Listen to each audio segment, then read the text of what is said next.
असल में तो मैं इसकी चच्ची लगती हूँ, मगर मैं चाहती हूँ कि ये मुझे खाला कहे, क्योंकि हम दोनों बहुत अच्छी बहनें हैं ना।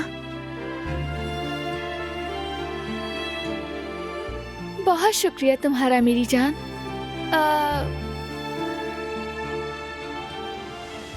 तुम इसकी खाला चची दोनों होगी। दोनों होंगी? हाँ।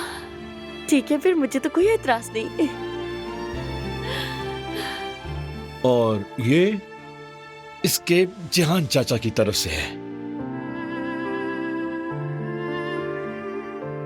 उसने ही हमारे शेर के लिए अमेरिका से भेजा है।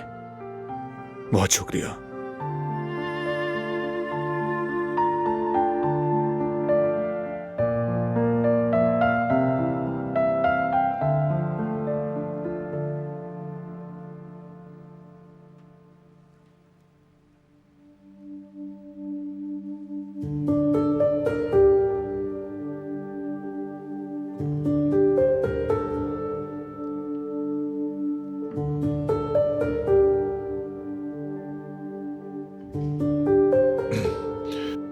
खुदा इसे हमेशा खुश और सलामत रखे।